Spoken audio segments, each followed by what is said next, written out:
በስመ አብ ወወልድ ወመንፈስ ቅዱስ አሐዱ አምላክ አሜን። መዝሙረ ዳዊት ምዕራፍ 31 ወእግዚአብሔር አባኻ ውከል ኣለኹ ኮቶ ኣይትሕፈረኒ ስለ ጽድቅኻ ኢልካ ኣናገፈኒ እዝንኻ ናባይ ኣድንን ቀልጢፍካ ኣናገፈኒ ጽኑዕ ከውሒ ዕርዲ ምድሓነ ይኩነኒ እምባይን ዕርደይን ንስኻ ኢኻ እሞ ስለ ስምካ ኢልካ ምርሓኒ ኣሰልየኒውን ንስኻ ጸግዐይ ኢኻ እሞ ካብቲ ብሕቡእ ዘጻውዱለይ መፈንጥራም ኣውፅአኒ ንመንፈሰይ ኣብ ኢድካ ምዕቆብ ኣለኹ ወእግዚአብሔር ኣምላኽ ሓቂ ኣድሕንካኒ ኢኻ እቶም ናብ ኮንቱነት ሓሶብ ዝጽጉዑ እጸልኦም ኣነ ኣብ እግዚአብሔር እየ ዝውከል ንመከራይ ርኢኻዮ ንጸበባ ነፍሰይ ፈሊጥካዮ ናብ ኢድ ጸላይ ኣይሃብካንን ንኣጋረይ ኣብ ገፊሕ ቦታ ደው ኣቢልካየን ኢኻ እሞ ብምሕረትካ ክፍሳሕ ክሕጐስ እየ ወእግዚአብሔር ጸቢዩኒ እሞ መሓረኒ ዓይነይ ነፍሰይ ከቢድንዎን ብሓዘን ማህሚሁ ሕይወተይ ብጓሂ ዓመታት ብእህታ ተወዲኡ ሓይለይ ብኣበሳ ለሕሊሑ ዕጽምተውን መሓሚሙ እዩ እሞ ምሰሪ ኹላቶም ጸላእተይ መጽረፊ ኾይነ ንጐረባብተይ ኣውራ መጽረፊ ንዝፈልጡኒ መፍርሒ ኾይነ እቶም ኣብ ኣደባባይ ዙርኡኒ ካባይ ይሃድሙ ኣለዉ ከም ምዉት ካብ ከልቢ ተረሲዐ ከም ስቡር ኣቕሓ ኾይነ ሓሜት ብዙሓት ሰሚዐ ኣለኹ እሞ ኣብ ኩሉ ወገን ስምባዲ ኣሎ ንጉድኣተይ ክመኽሩ ኸለዉ ንህይወተይ ክነጥቅዋ ጠላለፉ ኣነ ግና ወእግዚአብሔር ኣባኻ ውከል ኣለኹ ኣነስ ንስኻ ኣምላኸ ኢኻ በልኩ ዕለታተይ ኣብ ኢድካ እየን ካብ ኢድ ጸላእተይ ሰጎግተዩን ኣናገፍካኒ ንገጸይ ናብ ባርያኻ ኣብርሃዮ ብሳሕልኻ ኣድሕነኒ ወእግዚአብሔር ናባኻ ተማህሊለ ኣለኹ እሞ ኣይተሕፍረኒ ረሲኣኒ ይሕፈሩ ኣብ ሲኦሉን ስቕ ይበሉ እተን ንጻድቕ ብትዕቢትን ዕቐትን ደፊረን ዝዛረባም ሓሰውቲ ኸናፍር ይተዓበሳ ደኣ ነቶም ዝፈርሑኻ ዝዓቐርኳሎም ነቶም ኣባኻ ዝምሕፀኑ ኣብ ቅድሚ ደቀ ሰብ ዘዳልኻ የልውሃት ክንደይ ዓብዩ ካብ ውዲቲ ሰብ ብመሰወርያ ገጽካም ትኽውሎም ካብ ክርክር መልሓስ ኣብ ድንኳንካ ተሓብኦም ኣብ ጽንዕቲ ኸተማ ዘደንቕ ሳህሉ ኣርኢኒ እሞ እግዚአብሔር ይባረኽ ኣነስ ብምስምባደይ ካብ ዕንቲኻ ተሰጊገ እየ በልኩ ናባኻ እንተ ኣወኹ ግና ድምፂ ጸሎተይ ስማዕኻ ኣቱም ቅዱሳን ኩልኹም ንእግዚአብሔር ኣፍቅርዎ እግዚአብሔር ንእሙናት ይሕልዎም ንዕቡይካ ኣብዚሑ ይፈድዮ እዩ ኣቱም ብእግዚአብሔር ተስፋ ትገብሩ ኩልኹም በርትዑ ደኣ ልብኹም ይጽናዕ ምስጋና ንእግዚአብሔር ይኹን መዝሙር 32 ኣበሱ እተሓደገሉ ኃጢአቱ ተሰውረሉ ሰብ ብፁዕ እዩ እግዚአብሔር በደሉ ዘይጸብጸበሉ ኣብ መንፈሱን ልግሚ ዘይብሉ ሰብ ብፁዕ እዩ ስቒለ ኸለኹስ ሙሉ መዓልቲ ብምግዓረይ ይዕጽምተይ ዘርጋሕጋሕ በለ ለይትን መዓልትን ኢድካ ኸበደትን እሞ ከም ባሕሩር ሓጋይ ማራይ ንቐጸ ኃጢአተይ ኣፍለጥኩኻ በደለይውን ኣይሰወርኩኻን እግዚአብሔር ኣበሳይ ክናዘዘሉ እየበልኩ ንስኻውን እከይ ኃጢአተይ ይቕረበልካለይ ስለዚ ደጊ ዘበለ ኩሉ ብትረኽበላ ጊዜ ይልምነካ ብሓቂ ብርቱዕ ውሒስ እንተ ደፍአውን ኣይክበጽሖን እዩ ንስኻ ኸውለይ ኢኻ ካብ ጸበባት ትሕልወኒ ብዕልልታ ምድሓን ትኸበኒ ኣነ ክምሕረካ ነታ ትኸደላ መንገዲ ድማ ክርኤካ እየ ዓይነይ ናባኻ ኣቢሎውን ክመኽረካ እየ ከምቶም ኣእምሮ ዘይብሎም ናባኻ ምቕራብ ስለ ዝኣበየ ብልባብን ብልጓም ዝርጉሕ ኣፍራስን ኣባቕልን ኣይትኹኑ ንረሲእ ብዙሕ ስቃይ ኣለዎ ነቲ ኣብ እግዚአብሔር ዝውከል ግና ንዑ ብጸጋ ክኸቦ እዩ ኣቱም ጻድቃናት ብእግዚአብሔር ተሓጐሱ ባህ ድማ ይበልኩም ኣቱም ቁንዓት ልቢ ኩላትኩም ዕልል በሉ ምስጋና ንእግዚአብሔር ይኹን መዝሙር 33 ኣቱም ጻድቃን ብእግዚአብሔር ዕልል በሉ ንቁንዓትስ ምስጋና ይግብኦም እዩ ንእግዚአብሔር ብመሰንቆ ኣመስግንዎ 10 ኣውታር ብዘለዎ በገና ዘምሩሉ ሓድሽ መዝሙር ዘምሩሉ ብዕልልታ ጸቢቕኩም ከዓቃንዩሉ ቃል እግዚአብሔር ቅኑዕ እሞ ተግባሩ ኩሉሙን እሙን እዩ ጽድቅን ፍርድን ይፈቱ ምድሪ ብዛህሊ እግዚአብሔር መሊኣ ኣላ ሰማያት በቃል እግዚአብሔር ብዘሎ ሰራዊቶምን ብስትንፋስ ኣፉ ተገበሩ ንማያት ባሕሪ ከም ኩልስስቲ ይኽምሮ ንመዓሙቕ ኣብ መዛግብቲ ከዓ ይእክቦ ንሱ በለ ኾነ ድማ ንሱ ኣዘዘ ቆመ ከዓ እሞ ምድሪ ብመልኣ ንእግዚአብሔር ትፈርሓዮ ኣብ ዓለም ዝነብሩ ኩሎም ብኡ ይሸበሩ እግዚአብሔር ንምኽሪ ኣሕዛብ ኮንቱ ይገብሮ ንሓሳባት ህዝብታት የጥፍኦ ምኽሪ እግዚአብሔር ንዘለዓለም እዩ ሓሳባት ልቡን ካብ ወለዶ ንወለዶ ይቐውም እግዚአብሔር ዘአምላኹ ህዝቢ እቲ ንርስቱ ዝሓረየ ህዝቢ ብፁዕ እዩ። እግዚአብሔር ካብ ሰማያት የማዕዱ ንኹሎም ደቂ ሰብ ይጥምቶም። እቲ ልቢ ኩላቶም ዝሰርሕ ተግባር ኩላቶም ከዓ ዘስተብልሲ ንሱ ነቶም ኣብ ምድሪ ንዝነብሩ ኩሎም ካብ ቦታ ማሕደሩ ኮይኑ ይምልከቶም። ንጉስ ብምብዛሕ ሰራዊቱ ኣይድሕንን፣ ጀግና ብዓብይ ሓይሉ ኣይናገፍን። ፈረስ ንምድሓን ኮንቱ እዩ፣ ብዓብይ ሓይሉ ኣይናግፉን። እነሆ ንነፍሶም ካብ ሞት ከተናግፎም ብዘመን ጥሜቱን ብህይወት ክተንብሮም ዓይኒ እግዚአብሔር ናብቶም ዝፈርሕዎ ናብቶም ብምሕረቱ ተስፋ ዝገብሩ እያ። ነፍስና ንእግዚአብሔር ትጽበዮም፣ ሓገዝና ንዋልታና ንሱ እዩ። ኣብ ቅዱስ ስሙ ዓቂብና ኢና እሞ ልብና ብኡ ይሕጎሱ ኣለዉ። ወእግዚአብሔር ከምቲ በኣኻ ተስፋ ዝገበርናዮ ጸጋኻ ኣብ ልዕሊና ይኹን። ምስጋና ንእግዚአብሔር ይኹን። መዝሙር 34 ንእግዚአብሔር ኩሉ ግዜ ይባርኾ፣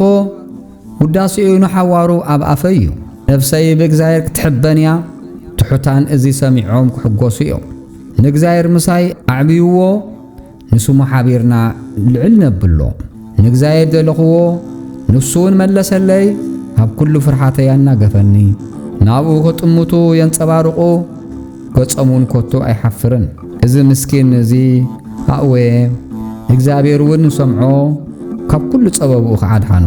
መልአኽ እግዚአብሔር ኣብ ዙርያቶም ዝፈርሕዎ ይሰፍር፣ ይናግፎም ከዓ። እግዚአብሔር ሰናይ ምዃኑ ጣዓሙን ረኣዩን ኣብኡ ዝውከል ሰብ ስቡፁ እዩ። ነቶም ዝፈርሕዎ ገላይ ጎድሎምን እሞ ኣቶም ቅዱሳን ንእግዚአብሔር ፍርሕዎ። ኮራኹራ ናብስ ይስኡኑን ይጠምዩን፣ ንእግዚአብሔር ዝደለይዎ ግና ሰናይ ዘበለ ኸቶ ኣይጎድሎምን እዩ። ደቀየ ፍርሃት እግዚአብሔር ክንህረኩምሲ ንዑ ስምዑኒ። ህይወት ዝፈቱ ጽቡቕ መዓልትታት ክርኢ ዝደሊ ሰብ መን ኣሎ? መልሓስካ ካብ እከይ ከናፍርካ እውን ካብ ምዝራብ ጥልመት ሓሉ። ካብ እከይ ርሓቕ ሰናይ ግበር፣ ንሰላምን ድለያ ሰዓባውን። ዓይንቲ እግዚአብሔር ናብ ጻድቃን ኣእዛኑ ከዓ ናብ ኣውያቶም እየን። ንመዘከርቶኦም ካብ ምድሪ ምእንቲ ከጥፍኦስ ገጽ እግዚአብሔር ናብቶም ገበርቲ እከይ እያ። ጻድቃን እወዩ፣ እግዚአብሔር ድማ ይሰምዖም፣ ካብ ኩሉ መከሮኦም ድማ ይናግፎም። እግዚአብሔር ነቶም ስቡር ልቢ ዘለዎም ቀረብኦም፣ ነቶም ቁጥቁጥ መንፈስ ዘለዎም ድማ የድሕኖም። ናይ ጻድቕ መከራ ብዙሕ እዩ፣ እግዚአብሔር ግን ካብ ኩሉ ይናግፎ። ንሱ ንኹለን ዕጹምቲ የብልሐን፣ ሓንቲ እኳ ኣይትስበርን። ክፍኣት ንረሲ ይቆትሎ፣ ንጻድቕ ዝጸልኡ ከዓ ክኹልኖን እዮም። እግዚአብሔር ነፍሲ ባሮት ይብጅወን፣ ካብቶም ኣብኡ ዝዕቀቡ ከዓ ሓደ እኳ ኣይኩነንን እዩ። ምስጋና ንእግዚአብሔር ይኹን። መዝሙር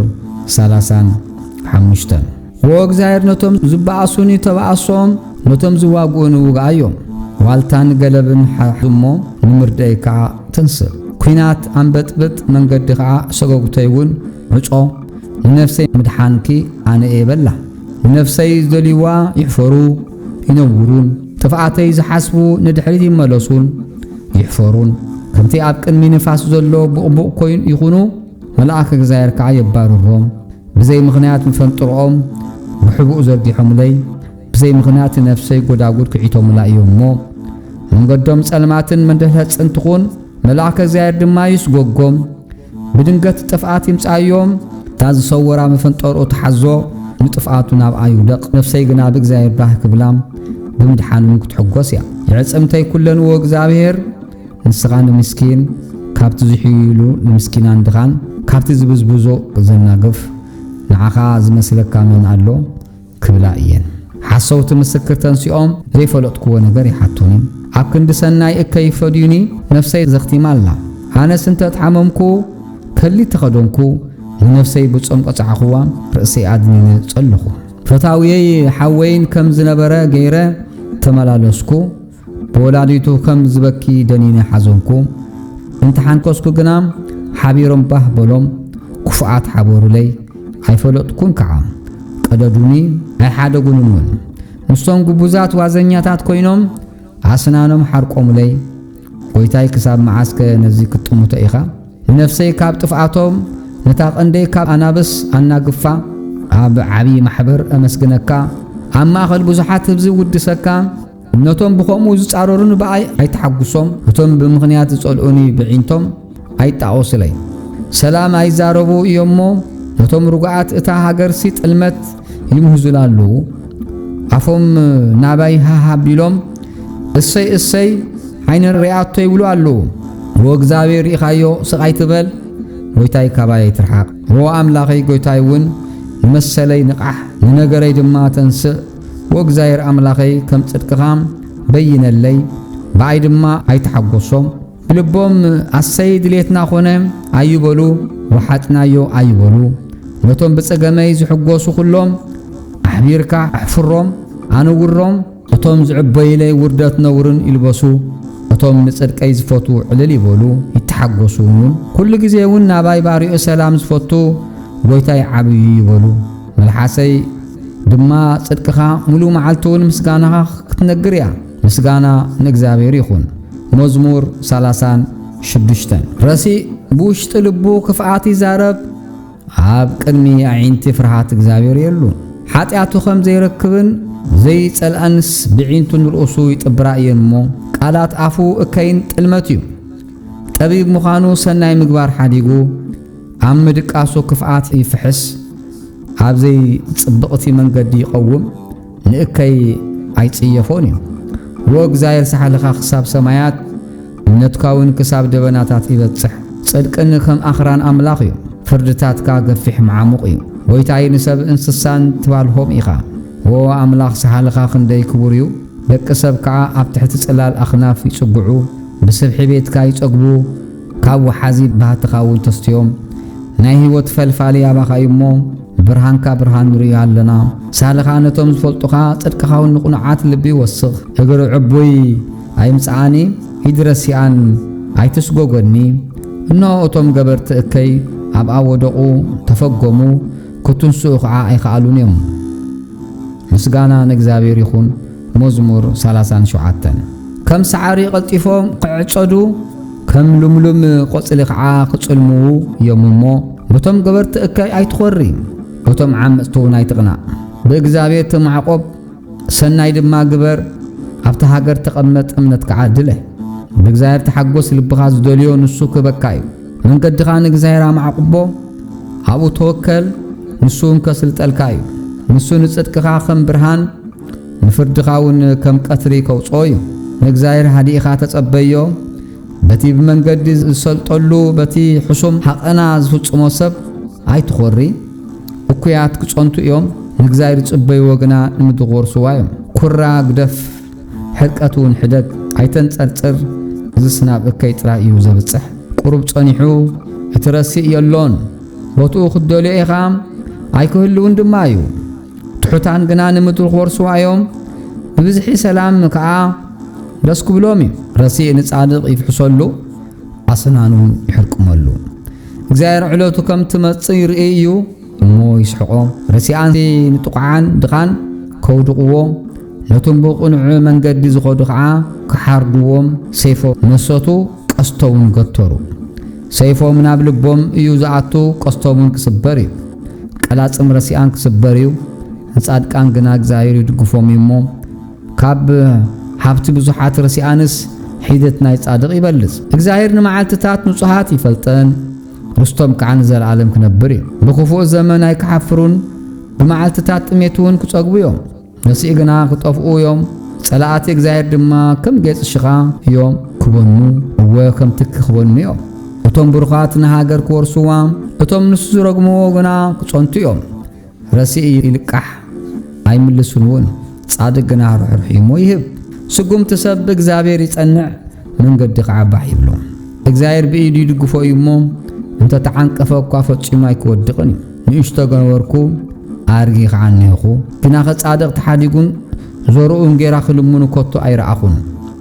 ኩሉ መዓልቲ ርሕርሕ እሞ የለቅሕ ዘርኡን ብሩኽ እዩ እግዚአብሔር ፍርዲ ይፈቱ ንቅዱሳን ከዓ ኣይሓድጎምን ዘለዓለም ይሕልው ዘርኢ ረሲኣን ግና ይጸንት እሞም ካብ እከይ ይርሓቕ ሰናይ ግበር ንዘለዓለም ክትነብር ኢኻ ጻድቃን ሃገር ክወርሱዋ ኣብ ኣውን ንዘለዓለም ክነብሩ እዮም ኣፍ ጻድቕ ጥበብ ይዛረብ ልሳኑ ከዓ ፍርዲ ይነግር ሕጊ ኣምላኹ ኣብ ልቡ እዩ ስጉምቲ ሰንከልከል ኣይክብልን እዩ ረሲእ ንጻድቕ ይጽንትዎ ቆትልዎ ምን ይደሊ እግዚአብሔር ኣብ ኢዱ ኣይክሓድጎን እዩ ክፈርድ ከለውን ኣይክኹንኖን እዩ ንእግዚአብሔር ተጸበዩ መንገዱን ሓሉ ንሃገር ምእንቲ ክትወርሳ ልዕል ከብለካ እዩ ረሲኣን ክጸንቱ ከለዉ ክትርኢኻ ንረሲእ ከም ኣቦታኣ ኣስፋፊሓ ዝለምለሙኦም ስልጣን ረኣኽዎ ምልስ እንተበልኩ ግና ሰኣንክዎ ደለኽዎ እሞ ኣይረኸብክዎን ንፍጹም ሰብ ዝጠምቶም እዚ ሰብ እዚ ዳሕራይ ሰላም እዩ ነዚ ቁኑዕ ረኣዮ በደልቲ ግና ኩላቶም ክጠፍኡ እዮም ረሲኣን እውን ዳሕሪኦም ክቁረጽ እዩ ምድሓን ጻድቃን ካብ እግዚአብሔር እዩ ንሱ ብዘመን ጸገማ መኸወሊኦም እዩ እግዚአብሔር ይረድኦም የናግፎምን ናኡ ተጸጊዖም እዮም እሞ ካብ ረሲኣን የናግፎም የድሕኖም ከዓ ምስጋና ንእግዚአብሔር ይኹን መዝሙር 38 ወእግዚአብሔር ብኹራኻ ይትገሥጸኒ ብነድርኻ ይትቕጻዕኒ ፍላጻታትካ ወጊኤናኒኤን እሞ ኢድካ ኸቢዳት ንላ በደለይ ንርእሰይ ተዓዛዚርዎ ከም ከቢድ ጾር ኣዝዩ ይኸብደና ኣሎ እሞ ብኹራኻ ንስጋይ ጥዕና የብሉን ብሰሪ ኃጢአተይ ከዓ ዕጽምተይ ድሕነት ስኢኑ ኣሎ ብሰሪ ዕሽነተይ ኣቑሳለይ ይብድብድን ይመጉልን ኣሎ ኣነ ገቦጥኩ እምብዛውን ሓጎብኩ ሙሉእ መዓልቲ ብሓዘን እነብር ኣለኹ ጎነይ ረሲን መሊኡ እዩ እሞ ስጋይ ይፍጥዑ የብሉን ኣነ ሰንሰንኩ እምብዛ ተቐጥቆጥኩ ካብ ሓዘን ልበይ ተለዓለ እግዕር ኣለኹ ጎይታዬ ኩሉ ሃረርታይ ኣብ ቅድሚኻ እዩ እህታይ ኣይትሰወረካን ልበይ ትርክብል ሓይለይ ጠልመና ኣሎ ብርሃና ዒንተይ ጠፊኡኒ እዩ ፈተውተይ ዓርኹተይ ካብ ስቃየይ ይርሕቑ ኣዝማደይ ካብ ርሑቕ ደው ይብሉ ኣሎ ንነፍሰይ ዝደልዩ ከዓ መጻወርያ ይጻወዱላ ጉድኣተይ ዝደልዩ ድማ ክፉእ ነገር ይዛረቡ ሙሉእ መዓልቲ እውን ጥልመት ይሓስቡለይ ኣለዉ ኣነ ግና ከም ጸማም ኮይነ ኣይሰምዕን ኣፍኩ ከም ዘይከፍት ዓባስ ኮንኩ እወ ከም ዘይሰምዕ ብኣፉ ምላሽ ዘይብሉ ሰብኣይ ኮንኩ ወእግዚአብሔር በኣኻ ተስፋ ገብር ኣለኹ እሞ ጎይታዬ ኣምላኸይ ንስኻ ክትምልስ ኢኻ እግረይ እንተ ደልሃፀም ኣይክዕበየለይን እሞ በኣይ ከይሕጐሱ በልኩ ኣነ ንምሕንካስ ቀሪበ እዮ እሞ ስቓይ ኩሉ ግዜ ኣብ ቅድመ እዩ በደለይ እናዘዝ ኣለኹ እሞ ብኃጢአተይ ጉህይ ኣለኹ ጸላእተይ ግና ህያዋን ሓያላትን እዮም ብዘይ ምኽንያት ዝጸልኡኒ ከዓ ኣዝዮም ብዙሓት እዮም ንሰናይ ስዕቦ ስለ ዘለኹ ድማ ኣብ ክንዲ ሰናይ እከይናፈደዩ ይቃወሙኒ ኣለዉ ጎይታይ ትዕደገኒ ኣምላኸይ ካባይ ኣይትርሓቕ ጎይታይ ምድሓነይ ንምርዳእ ቀልጥፍ ምስጋና ንእግዚአብሔር ይኹን መዝሙር 39 ብመልሓሰይ ከይስሕት ንመንገድታተይ ክጥንቀቕን ረሲእ ኣብ ቅድመይ ከሎ ንኣፈይ ብልጓም ክገቲ የበልኩ ስቕ ምባለይ ዓባስ ኮንኩ ካብ ጽቡቕ እኳ ስቕ በልኩ ቃንዛይ ከዓ ገደደ ልበይ ኣብ ውሽጠይ ረሰነ ከስተንትን ከለኹ ሓዊ ተቓጸለ ብመልሓሰይ ከዓ ተዛረብኩ ወእግዚአብሔር ከመይ ዝበልኩ ሓላፊ ምዃነይ ምንቲ ክፈልጥ መወዳእታይ ልክዕ መዓልተይን ክንደይ ምዃኑ ኣዘክረኒ ምን መዓልትታተይ ከም ምናሕ ስድሪ ገበርካየን ዕድመይ ኣብ ቅድሜኻ ከም ምናምን እዩ ብሓቂ ኩሉ ሰብ ጸኒዑ እንተቆመ እኳ ኮንቱ ጥራይ እዩ ብሓቂ ሰብ ከም ጽላሎት ይመላለስ እወ ንኾንቱ እዩ ዝህወኽ ይድልብ ንመን ምዃኑ ከዓ ኣይፈልጥን ሕጅስ እንታይ ጽበይ ኣለኹ ጎይታዬ ተስፋይ በኣኻ እዩ ካብ ኩሉ ኣበሳይ እናግፈኒ መላገጽ ዓያሱ ኣይትግበረኒ ንስኻ ኢኻ እዚ ዝገበርካ እሞ ስቕብል ኣፈይ ከዓ ኣይክኽፈትን እዩ ብመውቃዕቲ ኢድካ እጠፍእ ኣለኹ ንመዓትካ ኸባይ ኣርሕቆ ብበደሉ እናገሰጽካ ንሰብ እንተ ቐጽዓኻዮ ንኽብሮቱ ከም ብልዒ ጌርካ ተጥፍኦ ብሓቂ ኩሉ ሰብ ኮንቱ እዩ ኣብ ቅድሚኻ ጋሻ ከም ኩሎም ኣቦታተይ ስደተኛ እዮ እሞ ወጎይታይ ጸሎተይ ስማዕ ዝንኻ ናባውያተይ ምለስ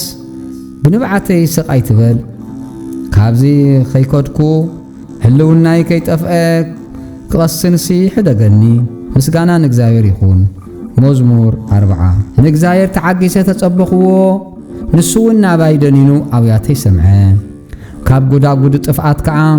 ካብ ትረግረግ ጸብሪ ኣውፀአኒ ኣጋሪ ካብ ከውሒ ኣቑሙ ንስጉምተይ ኣጽንዖ ሓድሽ መዝሙር ምስጋና ንኣምላኸይ ኣብ ኣፈይ ኣንበረ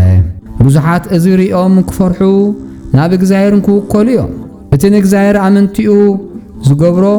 ናብቶም ዕብያት ናብ ሓሶት ዘግልሰሉ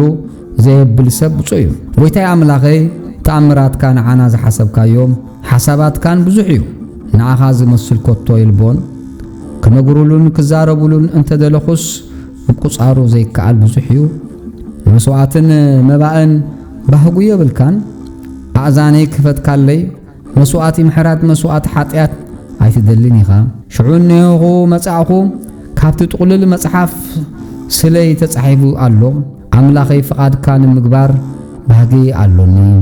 ሕግኻውን ኣብ ውሽጢ ልበይ ይበልኩ ጽድቅኻ ኣብቲ ዓባይ ማሕበር ኣበሰርኩ ንሆ ከናፍረይ ኣይዓፀኹን ወይታዬ ንስኻ ትፈልጥ ኣለኻ ጽድቅኻ ኣብ ውሽጠይ ልቢ ኣይሃብኣኽዎን እሙን ምዃንካ ምድሓንካ ነገርኩ ሳሕልኻን ሓቅኻን ነቲ ዓባይ ማሕበር ኣይሃብኣኹን ወይታዬ ንስኻ ምሕረትካ ይትኽልአኒ ሳሕልኻ ሓቅኻን ኣዘውቲረ ይሕልዋኒ ቁፅር ዘይብሉ መከራ ኸቢቡኒ ምርኣይ ክሳብ ዝስእን በደለይ ኣርኪቡኒ ካብ ፀጉሪ ርእሰይ በዚሑ እሞ ልበይ ጠሊሙኒ እኒአኹ ወእግዚአብሔር ብምንጋፈይ ስመር ወይታዬ ንምርዳይ ቀልጥፍ ንነፍሰይ ከጥፍእዋ ዝደልዩ ኩሎም ሓቢሮም ይሕፈሩ ይነውሩን እቶም ብመከራይ ዝሕጎሱ ንድሕሪት ይመለሱ ይሕፈሩ እቶም እሰይ ዝብሉኒ ብሰሪ ነውሮም ይሰንብዱ ንዓኻ ዝደልዩ ኩሎም ይተሓጎሱ ብኣኻውን ባህ ይበሎም ምድሓንካ ዘፍቅሩ ዘበሉ ከየብኮሩ እግዚአብሔር ዓብዩ ይበሉ ኣነ ሽጉርን ምስኪንን እየ እግዚአብሔር ግና ይሓልየለይ ኣሎ ረዳእየይ መናገፈይ ንስኻ ኢኻ ኣምላኸይ ኣይትደንጉ ምስጋና ንእግዚአብሔር ይኹን መዝሙር 41 ንድኻ ዝሓልየሉ ብፁዕ እዩ እግዚአብሔር ብመዓልቲ መከራ ይናግፎ እግዚአብሔር ይሕልዎ ብህይወቱን የንብሮ ንሱ ኣብ ምድሪ ብፁዕ ይኸውን ናብ ፍቓድ ጸላእቱኻ ኣይትሕልፎን ኢኻ ኣብ መደቀሲ ድናስኡ ከሎ እግዚአብሔር ይድግፎ ንስኻ ብሕማሙ ንብዘሎ ዓራቱ ተንጽፈሉ ወይታዬ በዲለካ እሞ መሓረኒ ንነፍሰይ ኣሕውያ በልኩ ጸላእተይ መዓስኩን ክመውት መዓሲ ስሙ ክጠፍእ እዩ ኢሎም ብኣይ ክፉእ ይዛረቡ ኣለዉ ሓደ እንተ በጽሐኒ ብልግሚ ይዛረብ ኣብ ልቡ ክፍኣት ይእክብ ምስ ወፀ ይዛረብዎ ኩሎም ጸላእተይ ብኣይ ንንሕድሕዶም ይዕሸኽሽኹ ግብሪ እከይ ጠቢቑዎ ኣሎ በጢሉ እሞ ኮቶ ኣይክትንስእን እዩ እናበሉ ብኣይ ክፉእ ይምህዙ ኣለዉ እወ እቲ ዝእምኖም ጌራ ዝበልዐ ፈታዊ እኳ ሸኹና ያልዓለለይ ንስኻ ግና ጎይታይ መሓረኒ ክፈድዮም ከዓ ተንስአኒ ጸላእተይ እንተዘይተዓወቱለይ በዚ ንስኻ ከም ዘብሃካኒ እፈልጥ ኣለኹ ንኣይሲ ብንጽህናይ ትድግፈኒ ኣብ ቅድሚ ገጽካ ከዓ ንዘለዓለም ተንብረኒ ኣለኻ እግዚአብሔር ኣምላኽ እስራኤል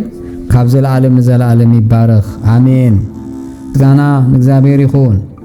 መዝሙር 42 ይራብ ናብ ዓይኒ ማያት ከም ትናፍቕ ከምኡ ከዓ ነፍሰይ ናባኻ ዎ ኣምላኽ ትናፍቕ ኣላ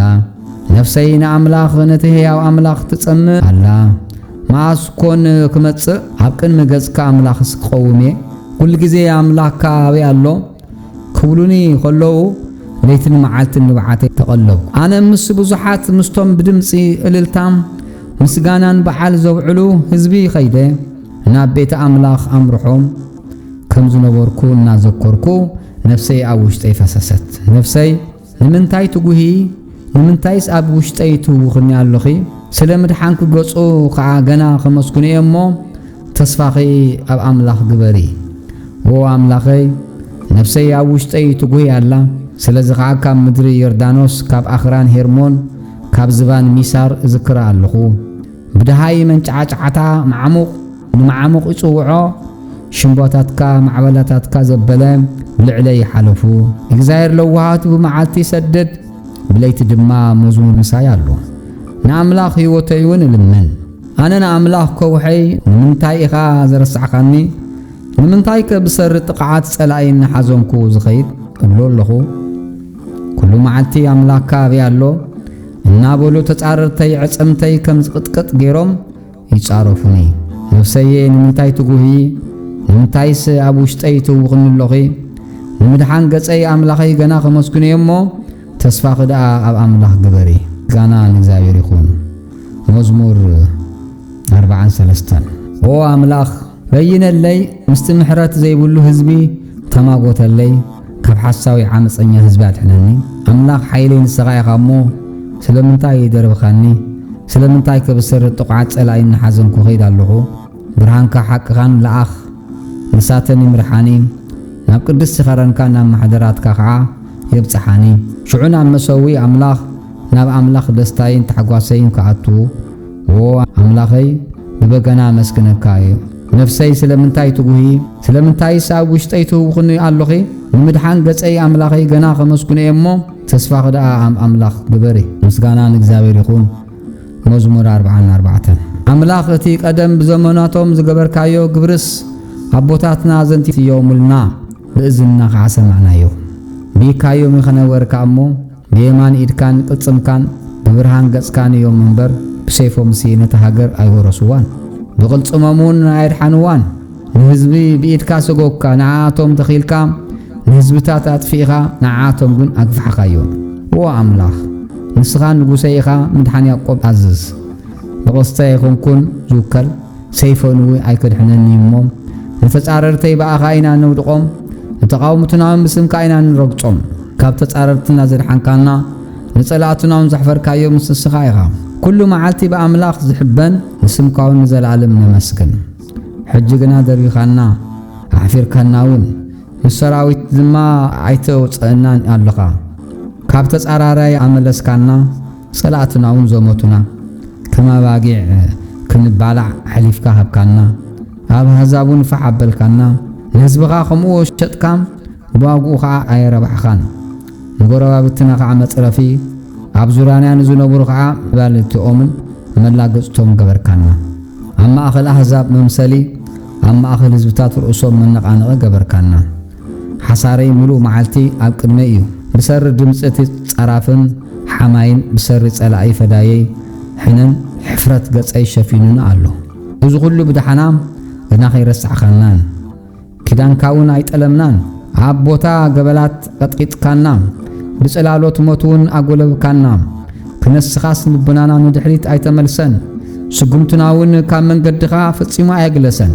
ስም አምላኽ ረሲዕና አዳውና ናብጓና አምላኽ ዘርጊዕና እንተንኸውን ሲ አምላኽ ንምስጥራት ልቢ ይፈልጥ እሞ መዝዶ አይመርምሮም ነይሩ ምንታኻ ሙሉ ማዓት ንቅተላሉና ከመ ባጊዕኻ ምሕረዱን ተቆጸርና ወይታዬ ተባራበርባ ንምንታይ ከተድቅስ ረነቃሕ ንሐዋሩ አይተርቢየና ንምንታይ ገጽካ ትኸውን መከራና ጸባባና ይትረስዕ ነፍስና ናብ ሐመድ ደኒና ስጋና ኣብ ምድሪ ጠቢቁ ይሞም ረድኤትካ ተንስእ ምእንቲ ሳህልኻውን አድሕነና ምስጋና ንእግዚአብሔር ይኹን መዝሙር 45 ካብ ልበይ ጽቡቕ ነገር ይግንፍል ግርሳናተይ ንንጉስ እዩ እብል ልሳናተይ ከም ብርዒ ቁልጡፍ ጸሓፊያ ካብ ደቅ ሰብ ንስኻ ትጽብቕ ውቃቤ ኣብ ከናፍርካ ፈሰሰ ስለዚ አምላኽ ንዘለዓለም ባረካ አታ ጀግና ሰይፍኻ ኣብ ሕቑኻ ትዕጥቕ ክብርኻን ግርማኻን ልበስ እንተ ሓቅን ገርህትን ጽድቅን ብግርማኻ ውፃእ የማነይቲ እዳንካውን ዘፍርሕ ነገር ክትምህረካ እያ ፍላጻታት በላሕቲኤን ኣብ ልቢ ጸላእቲ ንጉስ ይኣትዋ ህዝብታት ኣብ ትሕቲኻ ይወድቁ هو አምላኽ ዝፋንካ ንዘለዓለም ዓለም እዩ ዘንጊ መንግሥቱን ዘንጊ ቅንዕና እያ ጽድቅ ትፈቱ ረሲእነት ትጸልእ ስለዚ እግዚአብሔር አምላክካ ሓለፋ ብጾትካ ብዘይቲ ሓጎስ ቀብአካ አልባስካ ሁሉ ከርበን ዓልውን ዝባንን ይጨኑ ኣብ አዳራሽ ስኒ ሓርማዙን በገናታት ባህ ይብለካ አሉ ኣዋልድ ነገስታት ኣብ ማእኸል እተን ክቡራት አንስትኻ እየን እታ ንግስቲ በወርቂ ኦፌር ተሰሊማ ኣብ የማንካ ትቆውም ኣላ ጓለየ ስምዒ ረአዩን እዝንኺ ኸዓትንኒ ህዝብኺ ቤት አቦኺ ረስዒ ንጉስ ንወትኪ ይብህጎ ንሱ ጎይታኺ እዩ እሞ ስገዱሉ ዋልጢሮስ ናይ ህዝቢ ሃብታማትን ገጽ በረከት ሒዞም መጎስን ክደልዩ እዮም ጓል ንጉስ ኣብ ውሽጢ ኩለንተንዓ ክብርቲ እያ ክዳውንታ ወርቆ ዘቦ እዩ ዝንጉርጉር ክዳን ተኸዲና ናብ ንጉስ ክእትውዋ ብድሕሪኣ ኣዶናታታ ደናግል ናባኻ ክወስድዎን እዮም ብሓጎስን ዕልልታን ተዓጂበን ክመጻም ናብ ኣዳራሽ ንጉስ ክኣትዋ እዮም ውልድካ ካብ ክንዲ ኣቦታትካ ክኾኑ ኣብ ብዘላ ምድሩ መሳፍንት ክትገብሮም ኢኻ ካብ ወለዶን ወለዶ ንስምካ ከዘክሮ እየ ስለዚ ህዝብታት ንዘለዓለም ክምስጉኑኻ እዩ ምስጋና ንእግዚአብሔር ይኹን መዝሙር 46 አምላኽ ንዓና መዕቆብን ሓይልን ብጸበባ ፍጡን ረድኤት እዩ ስለዚ ምድሪ እንተ ተገልበጠት ኣኽራን ኣብ መዓሙቕ ባሕሪ እንተ ተተናወጹ ማያት እንተ ሃመመን እንተ ዓፈረን ኣኽራን ብነድሮም እንተ አንቀጥቀጡ ንሕና ፈጺምና ይንፈርሕን ኢና ወሓይዝ ንኸተማ ኣምላኽ ነታ ቅድስቲ ቦታ መሓደሪት እቲ ልዑል ዝሕጉስ ርባ ኣሎ አምላኽ ኣብ ማእኸል ኣሎ ኣይክትናወፅን እያ ክወግሕ ከሎ አምላኽ ክረድእ እዩ أحزاب ጫውጫወሉ መንግስታት ተናወጹ ድምጽ አስምዐ ምድሪ መኸኸት ጎይታይ ሰራዊት ምሳና እዩ አምላኽ ያዕቆብ አምባና እዩ ንዑ ንግብርታት እግዚአብሔር ነቲ ኣብ ምድሪ ዝገበሮ ጥፍዓት ጠሙቱ ንውግእ ክሳብ ወሰን ምድሪ መወዳእታ ይገብረሉ ንቀስቲ ሰብሮ ንኩናት ይቆርስሞ ንሰረገላታት በሓዊ እንድዶም ህድእ በሉሞ ኣነ አምላኽ ምዃነ ኣስተውህሉ ኣብ ማእኸል ኣሕዛብ ልዕል ክብል ኣብ ምድሪ ልዕል ክብል ጎይታ ሰራዊት ምሳና እዩ አምላኽ ያዕቆብ አምባና እዩ ምስጋና ንእግዚአብሔር ይኹን መዝሙር 47 ኣቱም ኣሕዛብ ኩልኹም ኣእዳውኩም ኣጣቕዑ ንኣምላኽ ብድምፂ ሓጎስ ዕልል በሉ ልዑል እግዚአብሔር ዘፍርሕ እዩ እሞ ኣብ ብዘላ ምድሪ ዓብዪ ንጉስ እዩ ንሱ ንህዝብታት ኣብ ትሕቴና ንኣሕዛብ ከዓ ኣብ ትሕቲ ኣእጋርና ይግዝኦም ንኽብሪ ያዕቆብ ፈታዊ እዩ ርስትና ክኾነልና ይሓርየልና አምላኽ ብዕልልታ ብድሃይ መለከት ደየበ ምስጋና አምላኽ ዘምሩ ዘምሩ ምስጋና ንጉስ ዘምሩ ዘምሩ አምላኽ ንጉስ ኩላ ምድሪ እዩ እሞ መዝሙር ምስጋና ዘምሩሉ አምላኽ ኣብ ኣሕዛብ ነጊሱ አምላኽ ኣፍታ ቅድስ ዝፋኑ ይቕመጥ መሳፍንቲ ኣሕዛብ ህዝቢ አምላኽ አብርሃም ክኾኑ ይእከቡ ኣለዉ ዋልታታት ምድሪ ንኣምላኽ እዮም እሞ ንሱ ኣዝዩ ልዕል በለ ምስጋና ንእግዚአብሔር ይኹን መዝሙር 48 ኣብ ከተማ አምላኽና ኣብታ ቅድስቲ ከረኑ እግዚአብሔር ዓቢን ኣዝዩ ምስጉኑን እዩ ከረን ጽዮን ኣብ ወገን ሰሜን ከተማ ተዓቢ ንጉስ ሓጎስ ኩላ ምድሪ ብውበታ ልዕል ትብል አምላኽ ኣብ ኣዳራሻታ እምባ ምዃኑ ፍሉጥ እዩ እነሆ ነገሥታት ተኣከቡ ሓቢሮም ሓለፉ ረኣዮም ተደነቑ ተሸቢሮም ሃደሙ ኣው ከምቲ ጻዕሪ ናይ እትሓርስ ሰበይቲ ምንቅጥቃጥ ሓዞም ንስኻ ንመራኽብ ተርሲስ ብንፋስ መብረቕ ተሰባብረን ከም ሰማዕናዮ ኣብ ከተማ ጎይታ ሰራዊት ኣብታ ከተማ አምላኽና ከምኡ ርኢና አምላኽ ንዘላለም ክጸንዕ እዩ ኦ አምላኽ ኣብ ውሽጢ መቕደስካ ንሳህልክ ሓሰብናዮ ኦ አምላኽ ከምቲ ስምካ ከምኡ ምስጋናኻ ክሳብ ወሰን ምድሪ እዩ የማነቲ ኢድካ ጽድቂ መሊኣ ኣላ ብፍርታትካ ኸረን ጽዮን ትሕጐስ ኣዋልድ ይሁዳ ዕልን ይብላ ንጽዮን ዘርዋ ብዙርያኣ ተመላለሱ ግንብታታ ቁጸሩ ንዝመጽእ ወለዶ ክትነግሩስ ቀጽርታት ኣስተውህሉ ኣዳራሽ ኣስተውዕሉ እዚ አምላኽ እዚ ንዘላለም ዓለም አምላኽና እዩ እሞ ንሱ ክሳብ ሞት ክምሕረና እዩ ምስጋና ንእግዚአብሔር ይኹን መዝሙር 49 ኩልኹም ኣሕዛብ ዝስምዑ ኣቱም ኣብ ዓለም እትነብሩ ኩልኹም ሕሱራት ክቡራትን ሃብታማት ድኻታት ሓቢርኩም ጽንበሉ ኣፈይ ጥበብ ይዛረብ ሓሳብ ልበይ ከዓ ናይ ምስትውዓል እዩ እዝነይና ምስላታት የድንን ስውር ፍልጠት ወይም በበገና ገልጽ ኣለኹ እከይ ነቶም ዝረግጹኒ ክኸቡኒ ኣለዉ መዓልቲ ጸገም ንምንታይ እየ ዝፈርሕ እቶም ኣብ ገንዘቦም ዝውከሉ ብብዝሒ ሃብቶም ከዓ ዝምክሑ ዘለውስ ንሓወሩ ክነብር ጥፍኣቱን ከይርኢ ሓደ እኳ ንሓዉ ክብጅዎ ጋር ነፍሲ ንኣምላኽ ክህበሉ የልቦን ጋር ነፍሶም ክቡር ንዘላለም ከዓ ተሪፉ እዩ ጠቢባን ከም ዝሞቱ ዓሻን ድንቆሮን ሓቢሮም ከም ዝጠፍኡ ገንዘቦም ድማ ንኻልኦት ከም ዝሓድግሉምሲ ክርኢ ደኣ እዩ ኣባይቶም ንዘላለም ምሕደሪኦም ካብ ወለዶ ንወለዶ ከም ዝነብር ውሻጣዊ ሓሳቦም እዩ ንምድሮም በብስሞም ይስይምዎ ኣለዉ ግና ሰብ ነተን ዝጠፍኣ እንስሳ ዝመስል ከቢሩ እኳ እንተሎ ኣይነብርን እዩ እዛ መንገዲ ዕሽነት እያ ብሕሪኦም ዝመፁን ንባህልኦም ይሰምርዎ ከም ኣባጊዕ ኣብ ሲኦል ይነብሩ ሞቱ ይጓስይዎ ንጎቁን ዓቲ ይገዝእዎም ውቃቢኦም ኣብ ሲኦል ይጠፍእ ማሕደሪኦም የብለውን ኣምላኽ ግና ክቕበለኒ እሞ ንሱን ነፍሰይ ካብ ኢድ ሲኦል ከናግፋ እዩ ሰብ እንተሃብተመ ክብረት ቤቱ እንተበዝሐ ኣይትፍራሕ ክብረቱ ኣሰሩ ኣይወርድን እሞ ንዝመወት ገለኳ ኣይማልኣን ሽዕኳ ብህይወቱ ነፍሱ እንተኣመስከነ ንርእስኻ ሰናይ ትገበርካላ ሰባቱን እንተነኣዱኻ ንስኻስ ናብቶም ኮቶ ብርሃን ዘይርእዩ ዓሌት ኣቦታትካ ክትከይድ ኢኻ ምስትውዓል ዘይብሉ ሰብ ብኽብሩ እኳ ነተን ዝጠፍኣ እንስሳ እዩ ዝመስል ምስጋና ንእግዚአብሔር ይኹን መዝሙር 50 እቲ ስልጡን አምላኽ እግዚአብሔር ተዛረበ ካብ ምብራቕ ፀሓይ ክሳብ ምዕራብ ንምድሪ ይጸውዓ ካብ ጽዮን እታ ፍጻሜ መልክዕ አምላኽ ደመቐ አምላኽና ይመጽእ ስድማ አይብልን ኣብ ቅድሚ ዝባላዕ ሓዊ ኣሎ ቦቡላ ንፋሱን ይኸቦ ንሱን ህዝቡ ምእንቲ ክፈርድሲ ነቶም በመስዋዕቲ ገይሮም ምሳይ ክዳኔ ዝኣተው ቅዱሳነይ ኣኩቡለይ ኢሉ ንሰማያት ኣብ ልዕሊ ምድሪ ይጸውዓ አምላኽሲ ፈራዲ እሞ ሰማያት ጽድቁ ይነግሩ ኣታ ህዝበይ ኣነ ክዛረበካ ስማዕ حتى إسرائيل أنا خمسكر إيه أنا أملاخسي أملاخي بزعبا مسوعتات كام أي وقسكان مسوعتات محرادن كعا كل جزء أبقنمي كلهم من سسابرخان أباش آخرانا زلوا كبتن ناتين نقولن أعواف أخران فلتن أم مدري زواسا وسا مسايو زلومو أنا كاب جزا خازر بعد كاب دم بيتات كدي بلاتات أي وسدن مدري بملئتان تيامون أنت زت أمكوا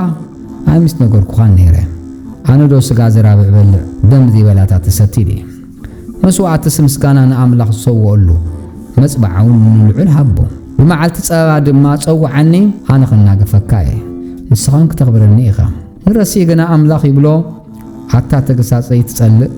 قالاتيو ندحريغا تدربسي كمي غير كايغا سرعتات يتنقر نخدانا يوم بأفكا توسعو سرعي مسرعيغا مسو حبيركا كفلقاون مسعى منزلاتات نبرة أفكا نخفو فالنقايو ملحسكاون تبرات حفتفحس تقميت كان حوكات حاميوم نود النقاون تنورو لخا إذن قبركاس أنس قبلكوها كما خازقون مسيلوكا إخا قنا أنا يخقصت أكان حاتياتكون أبكرمي عينتخا كقموئي أتمنا أملاخ ترسعوهم أنا غي سلال أخوكم ومزلنا قفوكم كي تسؤنسي نزي أستوهلوه مسواتي مسقانا زسوء اللي يخبرني نتو بمنقود زتنكاكعا مدحان أملاخو كرئيو مسقانا نكزابير يخون مزمور 51 هو أملاخي كم سهلقا محارني كم تعبير حرحخي عباسي دمسس كاب عباسي أصبيك حسابني كاب حتياتي ون أسريني أنا أبساي فلت اللقمو حتياتي كل جزء أبقدمي إيو بزرباخا صادق بفردخاو نصوخ كونكا كتركبس أنا نعخات راي بدلكو أبقدميخا أكي غوركو إنو بأبسا تولدكو إنو يكعب حتيات تنساتني إنو نحقيا وشتيخا تدليو أبحبقو نطبب مهارني من تختصرس بسم عزا أسريني كاب برد كتصعدو حسابني تنزقت قد كاين عصمتي حقوساس بحت حقوس اسمعني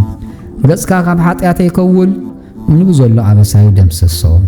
هو املاخي صور لب فطرلي صنع منفس كع او وشطي حدث كاب غصكا تربيني قدس منفس كاون ايتغدفني حقوس مدحانكا ملسلي بفقادنيا منفسيون دغفني من قدغان من فرستحق كمهرومي حطان كعانا بخاخ ملسيو هو أملاخ مدحاني كاب عدادم أنا كفني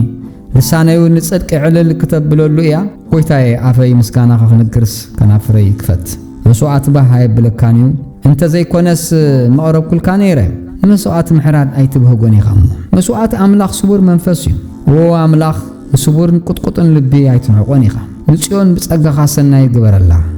مكباتا تاعيو سالم ندق شعو بمسوعات صدقي بزحرر مسوعاتي بملو مسوعاتي بحكم لكايو شعو أم مسوئي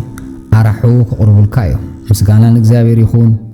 مزمور 52 التحيال سلمنتاي بأكي تمكحلو تسقى أملاخ نحواري نبر أتامت تالي من حسكا كم بلح ملاس اتفقات تنوزال لغا كابسن نايس أكي كابز ربات ادكون حصوت تفتو لغا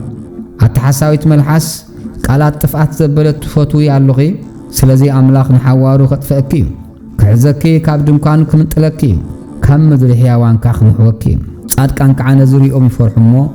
انو تبزحي هابتو كيلوس بكفاءاتو زبرتع انبر ناملاخس حيلو زي غبرو سبعي ازيو انابلو كسحقو يوم انا غنا بيت املاخ كم لعلتي اولع ايه ابصق املاخو نزل عالم وكل اذا سلاز غبركا نحوارو امسكنكا سمكا سنايمو ابقن قدسان كصبوي مسغانا እግዚአብሔር ይሁን መዝሙር 53 عشاب لب املاخ يلبون يبل تبالاشو غبر رخصات غورو سناي زغبر حدكا يلبون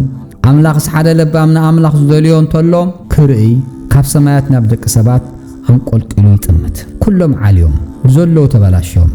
سناي زغبر يلبون حدكا يلبون اتوم حزبي كمن غيراز بلعوم ناب املاخ دما زي مهلولو غبرت اكيس كتودو مستو علي بلومني املاخ نعصمت اتوم زخوبوخا فح ابيلوم يمو ابتام بسنبدي زينبرا ازيم سنبدو املاخ دربيوم يمو نسخا حفركايو اي مدحان اسرائيلس كاب صيون انت زمص املاخ نتوم مروخات زملصوم ያዕቆብ ክሕጎስ እስራኤል ከዓባህ ክብሎ እዩ ምስጋና ንእግዚአብሔር ይኹን መዝሙር 54 ኦ አምላኽ ብስምካ አድሕነኒ ብስልጣንካ እውን በይነለይ ኦ አምላኸይ ጸሎተይ ስማዕ ንቓላተይ ኣፈይ ጽንበሎ ከመይሲ ጋኖቱ ተንሲኦምኒ ዓመፅተውን ነፍሰይ ይደልይዋ ኣለዉ ንኣምላኽ ኣብ ቅድሚ ገጾም ኣይገበርውን ኖ ኣምላኽ ረዳእየ እዩ ጎይታይስ ኣብ ማእኸል እቶም ንነፍሲ ዝድግፍዋ እዩ ንእከይ ናብ ጸላእተይ ክመልሶ እዩ ብሓቂ ካጥፋእ እዮም ፈተይ መስዋዕተይ ክቕርበልካ ጎይታዬ ስምካ ሰናይ እሞ መስክነካ እዩ ንሱ ካብ ኩሉ ፀበባ አውፂኡኒ እሞ ዓይኒ ጸላእተይ ባህ ኢልዎ ረኣየቶ ምስጋና ንእግዚአብሔር ይኹን መዝሙር 55 ኦ አምላኸይ ንጸሎተይ ጽንበል ካብ ምህላይ እውን ኣይትሓባእ ኣድህበለይ መልሰለይ ገፋዓየ ውርደለይ ብኹራ ይባርኑ ኣለዉ ብሰሪ ምጥቃዕት ይረሲእ ብሰሪ ድምፂ ትጸላኢ ብቁዘማይ ህድኣት ስኢነ ብላለኹ ልበይ ኣብ ውሽጠይ ተጨነቐት ስንባደመቱን ወደቐኒ ፍርሓት ምቅጥቃጥ መጸኒ ረዓድ እውን ኣጎልበበኒ ኣየ ከም ርግቢ ኣኽናፍ እንተዝህልወንስ ነፊረ መዓረፍኩ ነይረ በልኩ እኖ ኣርሒቐ መሃደምኩ ኣብ በረኻውን መሓደርኩ ነይረ ካብ ህቦብላ ሽባቦን ክሃድም ኣብ መዕቆቢ ምቐልጠፍኩ ዓመፅን በኣስን ኣብታ ከተማ ርኢ ኣለኹሞ ጎይታዬ ኣጥፋእዮም መልሓሶም ፈላልየ ለይትን መዓልትን ኣብ መካባብያታት ይዞሩ በደልን ክፍኣትን ኣብ ውሽጢ ኣሎ ሕሰም ኣብ ውሽጢ ኣሎ ጥቕዓት ጥልመትን ካብ ኣደባባይ ይርሓቐን ዝጸርፈኒ ጸላእየ ኣይኮነን እንተ ዝኸውንስ ምተሓጐስኩ ዝዕበየለይ ትጸልአኒ ኣይኮነን እንተ ዝኸውን ምተሓባእኹ ግናኺ መዓረይ መሓዛይ ፈታውየይ ዝነበርካ ሰብኣይ ንስኻ ኢኻ ዝገበርካዩ ንሕና ብጥዑም ምኽሪ ሓቢርና ወዓልና ኣብ ቤት ኣምላኹን ምስ ኣኼባ ንመላለስ ነበርና እከይ ኣብ ማሕደሪኦም ኣብ ውሽጦም ኣሎ እሞ ሞት ብድንገት ይመጽኦም ብህይወት ከለዉ ናብ ሲኦል ይወርዱ ኣነ ግና ናብ ኣምላኽ ምህለል ኣለኹ ጎይታይ እውን የድሕነኒ እዩ ምሸት ብጊሕትን ቀትረን እቆዝም እውን እብል ኣለኹ ንሱ ከዓ ድምፀይ ይሰምዕ እዩ ዝቃወሙኒ ብዙሓት እዮም ካብ ውግእ ንነፍሰይ ብሰላም ኣናግፋ ኣይልወጡን ንኣምላኽ ኣይፈርሑን እዮም እሞ ካብ ጥንቲ ዝነብር ዘሎ ኣምላኽ ሰሚዑ ክምልሶሎም እዩ ንሱ ነቶም ምስኦም ብሰላም ዘለዉ ኢዱ ዘርጊዑ ክዳኑ ኣፍረሰ ኣፉ ከም ጠስሚ ልዙብ እዩ ልቡ ግና ውግእ እዩ ቃላት ካብ ዘይቲ ይልእም ግና ተመሰተ ኣስያፍ እዩ ጾርካ ኸናብ እግዚኣብሔር ደርብዮ ንሱ ክድግፈካ እዩ ንጻድቕ እንሰንከልከል ክብል ኮቶ ኣይሓድጎን እዩ ኦ ኣምላኽ ንስኻ ናብ መዓሚቕ ጉድጓድ ተጽድፎም ደመኛታት ጠበርትን ኣብ ፈረቓ ዕድሚኦም ኣይበጽሑን እዮም ኣነ ግና ናባኻ ውክል ኣለኹ ምስጋና ንእግዚአብሔር ይኹን መዝሙር 56 ኩሉ መዓልቲ ሰልፈኛታት የጨንቁኒ ኩሕጡኒ ይደልዩ ኣለዉ እሞ ኦ ኣምላኽ መሓረኒ ብትዕቢት ዝዋግኡኒ ብዙሓት እዮም ኩሉ መዓልቲ ተጸናወተይ ኩሕጡኒ ይደልዩ በዚ ዝፈርሐሉ ጊዜ ኣባኻ ውከል ብኣምላኽ ንቓሎ መስኩኖ ኣብ ኣምላኽ ተወኪለ ኣይፈርሕን ስጋኸ እንታይ ከይገብረኒ ኩሉ መዓልቲ ንቓላተይ ይከራኽርዎ ብዘሎ ሓሳባቶም ንጉድኣተይ እዩ ተኣኪቦም የድብዩለይ ነፍሰይ ይደልዩ እሞ ሰጎምተይ ይሰልዩ ኣለዉ ብበደሎም ከድሕኑ እዮም እሞ ወኣምላኽ ብወራኻ ንህዛብ ድቆም ንስኻ ንኸብለልየ ቁጸርካ ንንብዓተይ ኣብ ጭልፎኻ ኣከብካዮ ኣብ መጽሓፍካ ዶ ኣይተጻሓፈን በታ ዘእውየላ መዓልቲ ጸላእተይ ንድሕሪት ክምለሱ እዮም ኣምላኽ ምሳይ ከም ዘሎ እዚ እፈልጥ ኣለኹ በኣምላኽ ንቓሎ መስግኖ ብእግዚአብሔር ንቓሎ መስግኖ ኣለኹ ኣብ ኣምላኽ ተወኪላ ይፈርሕን ሰባት ከ እንታይ ከይገብሩኒ ኦ ኣምላኽ መብጽዓኻ ኣብ ልዕለይ ኣሎ ኣብ ብርሃን ህያዋን ኣብ ቅድሚኻ ኣምላኽ ክመላለስኪ ንነፍሰይ ካብ ሞት ንኣጋረይ እውን ካብ ውድቀት ኣድሒንካየ ኣኸሞ መስዋዕቲ ምስጋና ከቕርበልካ እየ ምስጋና ንእግዚአብሔር ይኹን መዝሙር 57 ኦ ኣምላኽ መሓረኒ ነፍሰይ ኣባኻ ትዕቀባላ እሞ መሓረኒ እቲ መዓት ክሳዕ ዝሓልፍ ኣብ ጽላእ ኣኽናፍ ተጸጊዐኒ ኢኹ ናብ ልዑል ኣምላኽ ናብቲ ዘፍጽመለይ ኣምላኽ እዊ ኣለኹ ንስእቱ ሓጥየይ ክጸርፈኒ ከሎ ካብ ሰማይ ልኢኹ ከድሕነኒ እዩ ጸጉኡ ሓቅን ክልእኽ እዩ ነፍሰይ ኣብ ማእኸል ኣናብስ እያ ኣብ ማእኸል እቶም ሓዊ ዝተፍኡ ኣብ ማእኸል እቶም ኣስናኖም ኩናት ፍላጻን መላሕሶም ከዓ ስሑል ሰይፍ ዝኾነ ሰባት ይድቅስ ኣለኹ ኦ ኣምላኽ ኣብ ልዕሊ ሰማያት ልዕል በል ክብርኻ ኣብ ልዕሊ ኩሉ ምድሪ ይኹን ንስጉምተይ መጻወድያ ጻውዱለይ ንነፍሰይ ጎበጠት ኣብ ቅድመይ ጉድጓድ ኳዓቱ ኣብ ኣውን ወደቁ ልበይ አንቂዱ ወአምላኽ ልበይ አንቂዱ ክዝምርን ከመስግኔ ክብረይ ንቕሒ በገና መሰንቆን ንቕሑ ንወጋሕታ ክንቅሕ ጎይታዬ ኣብ ማእኸል ኣሕዛብ ክመስግነካ ኣብ ማእኸል ህዝብታት ክዝምረልካ ሳህልኻ ክሳብ ሰማያት ዓብዩ ሓቅኻውን ክሳብ ደብዳታትካ እዩ ወአምላኽ ኣብ ልዕሊ ሰማያት ልዕል በል ወርኻን ኣብ ልዕሊ ኩሉ ምድሪ ከዓ ይኹን ምስጋናን እግዚአብሔር ይኹን መዝሙር 58 ኣቱም ደቂ ሰብ ስቕ ብምባልኩም ዶ ጽድቂ ትዛረቡ ሓቂ ዶ ትፈርዱ ኢኹም ኣብ ልብኹም ሲ እባ በደል ደኣ ትብድሉ ግፍዒ ኣዳምኩም ኣብ ሃገር ትመዝኑ ረሲኣን ካብ ከርሲ ወላዲቶም ጀሚሮም ኣግሎሱ ሓሰውቲ ካብ ማህፀን ወላዲቶም ጀሚሮም ተጋገዩ ሕንዚ ተመን ዝመስል ሕንዚ ኣለዎም ከምቲ ድምፂ ኣስማተኛታት ናይቲ ፈለጥ ጠንቋሊ እኳ ከይሰምዕ ኢሉ ኣእዛኑ ዝዓበሰ ጸማም ተመን እዮም ወአምላኽ ኣስናኖም ኣብ ኣፎም ሰባብሮ ጎይታዬ ኮራርምቲ ሽደናት ኣናብስ መዝሕቕ ከም ዝኽዑ ማይ ይከዓው ፍላጻታትን ተገተረ ይጉደማ ከምዚ ዝኸይድ ከሎ ዝመክኽ ከኣረነ ከምቲ ፀሓይ ዘይረኣየ ቆልዓ ሰበይቲ ይኹን ቆራርዕኹም ሓዊ ቀሸም ከይቀረቡ ህባቡላ ንጥሉልን ንድሉን ይምንጥሎ ጻድቕ ንምፍዳይ ሕነ ርእዩ ክሕጎስ ኣእጓሩ ብደም ረሲእ ክሕፀብ ሰባት ከዓ ብሓቂ ንጻድቕሲ ፍረ ኣለዎ ብሓቂ ኣምፅ ዝፈርድ ኣምላኽ ኣሎ ክብሉ እዮም ምስጋናን እግዚአብሔር ይኹን መዝሙር 59 ኣምላኽ ካብ ጸላእተይ ኣናግፈኒ ካብቶም ዘተንስኡኒ ኣብ እምባ ኣቁመኒ ካብ ገበርቲ እከይ ኣናግፈኒ ካብ ደመኛታት እውን ኣድሕነኒ ኣነ ንነፍሰይ ጸናውትዋ ኣለዎ ጎይታዬ በኣበሳይ ኃጢአተይ ኣይኮንኩም ሓያላት ይቃወሙን ሓቢሮም ዘለዉ ከይበደልኩስ ጎዮም ይዳሉ ቅበለኒ ንቓሕሞ ረአይ ጎይታዬ ኣምላኽ ሰራዊት ኣምላኽ እስራኤል ንቓሕሞ ንኹሎም ኣሕዛብ መዓት ኣውርደሎም ካብቶም ጠለምቲ ገበርቲ እከይ ንሓደ እኳ ኣይትምሓር ምሸት እናተመለሱ ከም ኣኽላባት ይነብሑ ኣብ ከተማ እውን ይዞሩ መንከ ዝሰምዓሎ እናበሉ እንሆ ኣፎም ይገንፍልን ኣብ ከናፍሮም ኣስያፍ ኣሎ ግናኸ ጎይታዬ ንስኻ ክትስሕቆም ንኹሎም ኣሕዛብ ከተባጭዎም ኢኻ እምባይ ኣምላኽ እሞ ኣተሓያል ኣባኻ ዕቁብ ኣለኹ ኣምላኸይ ብሳህሉ ይቕበለኒ ኣምላኽ ነቶም ጸላእተይ ብሓጎስ የርኤኒ ህዝበይ ከይረስዑስ ኣይትቕተሎም ኣታ ጎይታይና ወልታና ብሓይልኻ ኣኽብልሎም እሞ ኣውድቆም ቃል ከናፍሮም ሓጢአት ኣፎም እዩ ስለቲ ዝዛረቡ መርገም ሓሶት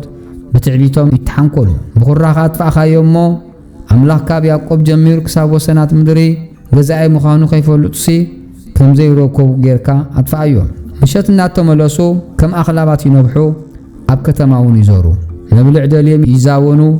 ከይጸግቡ ከዓ ይሕደሩ ኣለዉ ኣነ ግና ንሓይልኻ ዝምር ንስኻ እምባ ብመዓልትን ጸበባን መዕቆቢ ኢኹንካ ኢኻ እሞ ንስኻልኻ እንጌ እልል ብል ኣለኹ ኣምላኽሲ እምባይ ኣምላኸይ ምሕረት እዩ እሞ ኣታ ሓይለይ ንስኻ ምስጋና ዝምር ኣለኹ ምስጋና ንእግዚአብሔር ይኹን መዝሙር 60 ወአምላኽ ደረቤኻና ተሓበልካና ኩሬኻ መለሰልና ንምድሪ አንቀጥቀጥካያ ተርተርካያ ትናወጻላ እሞ ጭዳዳ ጽገን ንህዝብኻ ጭንቅን ኣርአኻዮ ሰንከልከል ዝብል ወይኒ ኣስተኻና ስለ ሓቂ ምንቲ ክልዓል ነቶም ዝፈርሑኻ ሰንቕ ዕላማ ሃብካዮ ፈተውትኻ ምንቲ ኸናገፉ ኢማኔትካ ኣድሕን እሞ ስምዓና ኣምላኽ ኣብ መቕደሱ ተዛረበ ኣነውን ክዕወት ንሴኬም ክመቕሎም ንለስ ስኮተውን ብመስፈሪ ክሰፍሮ እየ ግልዓት ናተይ እዩ ምናሴ ከዓ ናተይ እዩ ኤፍሬም መጸግዕ ርእሰይ ይሁዳውን ዘንጊ ግዛእተይ እዩ ሞዓብ ገበራ ምሕፃበ እዩ ኣብ ኤዶም ሰኣነያ ድርኢ ደርቢ ኦ ፍልስጤም እልበለ ናብ ተዓድርቲ ከተማ መን ይወስደኒ ናብ ኤዶም መን ከይመርሐኒ